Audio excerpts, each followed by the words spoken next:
ಎಲ್ಲೋಗ್ತಾ ಇದೆಯಾ ಅನ್ನ ಒಂದು ಮೆಣಸಿನಕಾಯಿ ತೊಳಿತೆ ಒಂದು ಅಜ್ಜಿಗೆ ಒಂದು ಮೆಣಸಿನಕಾಯಿ ಬೇಕು ಅಜ್ಜಿಗೆ ನನಗೆ ಎರಡು ಮೆಣಸಿನಕಾಯಿ ಬೇಕು ಬಾ ಬೇಡ. ಹೆಲೋ, ದಾವಣಗೆರೆಗೆ ಬಂದಮೇಲೆ ಮಂಡಕ್ಕಿ ಮೆಣಸಿನ್ಕಾಯಿ ತಿಂದೇನೆ ಇರೋಕ್ಕಾಗುತ್ತಾ? ಮಸಾಲ ಮಂಡಕ್ಕಿ 4 ಮೆಣಸಿನಕಾಯಿ. ಇವತ್ತು ನಾನು ಮಸಾಲ ಮಂಡಕ್ಕಿ ಮತ್ತು ಮೆಣಸಿನ್ಕಾಯಿ ತಿನ್ನೋಣ ಅಂತ ನಮ್ಮ ಮನೆ ಹತ್ರ ಇರೋ ಒಂದು ಬಜ್ಜಿ ಶಾಪಿಗೆ ಬಂದಿದ್ದೀನಿ.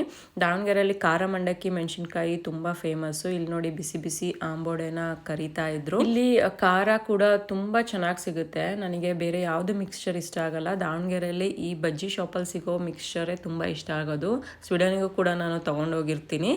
ಪಾರ್ಸಲ್ ತೊಗೊಂಡು ನಾವು ಹೊರಟ್ವಿ. ಮಸಾಲ ಮಂಡಕ್ಕಿ ತಿಂದು ತುಂಬ ದಿನ ಆಗಿತ್ತು, ಹಾಗಾಗಿ ನಾನು ಮಸಾಲ ಮಂಡಕ್ಕಿ ತೊಗೊಂಡೆ. ನನ್ನ ಮಗಳಿಗೆ ಮೆಣಸಿನ್ಕಾಯಿ ತುಂಬ ಇಷ್ಟ.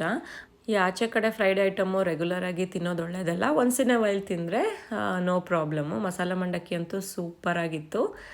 ನಿಮಗೆ ಯಾವ ಥರ ಮಂಡಕ್ಕಿ ಇಷ್ಟ ಅಂತ ಕಮೆಂಟ್ ಮಾಡಿ ತಿಳಿಸಿ. ಬಾಯ್.